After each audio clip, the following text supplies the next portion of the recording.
intake, tapos yung mga push port niya. So dapat walang carbon yun. Na-carbon yun na dapat, malinis nyo siya. Tapos pangalawa, yung inyong pipe, dapat na-carbon yun na din yun. Yung elbow.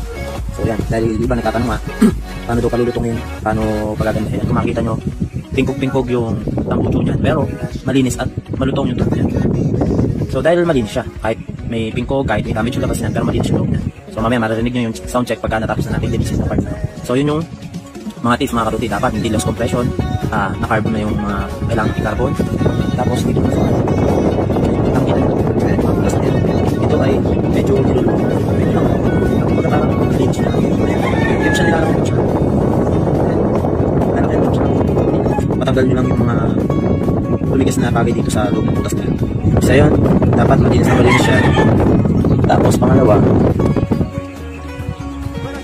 yung kanyang pilot jet. Kaya kailangan mga katuti, meron ko talaga dito. Para kung gusto nyo talaga yung maging maganda yung tunog nyo. Chat me, ano sa akin, may diyan sa ako. Sabi niya, nag-carve siya ng 28. So nag-big carve siya. Tapos wala daw hila, walang lakas. So ganito kasi yun mga katuti. Yung paglalaki nyo ng carve, dapat i-akma nyo din yung laki ng piston o ng rebore nyo sa block. Halimbawa, nag-big carve ka pero ang block mo pala ay stock. So ano mangyayari nun? Ma-overgas lang siya mga katuti. So hindi nakakayanin, nasunugin lahat ng ipapasok ng malaking carburetor. So yun dapat, kung mag-big carve kayo, dapat yung block nyo o yung rebore ng block nyo ay akma doon sa ilalagay nyo big carve. Kung gusto nyo nang talagang ang minor ay yun na natin yung gustong-gusto ng lahat na dito at dito sa HD3 o kaya dyan sa Brutus. Kasi mga katuti, dito sa HD3 at saka sa Brutus, may pagkakaiba sila dyan sa block na yun eh. Doon lang sa exhaust ng HD3, malaki na ang pagkakaiba. Kasi yung exhaust nila, so halimbawa yan. So ito block to, piston to ng Brutus. Ito, kung ito yung exhaust ng block ng HD3. Yung HD3 may bahagyang harang pa yan, hindi niya maitodo ng baba.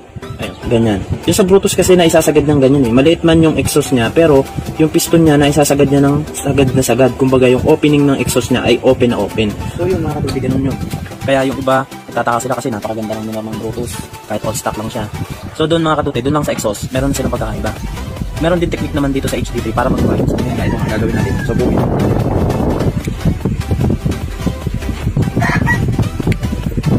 So dito na tayo sa motor. So ako mga katuti, pag nagtotono, so ito mga katuti, depende din sa rebore ng block nyo. Depende sa rebore ng block nyo kung ano yung magiging pihit o timpla nitong ere nyo. Kaya nga yung iba ang ginagawang pagtotono, hindi binabase sa ikot. Base nila dun sa andar ng makina. Papakiramdaman nila yung andar ng makina, tapos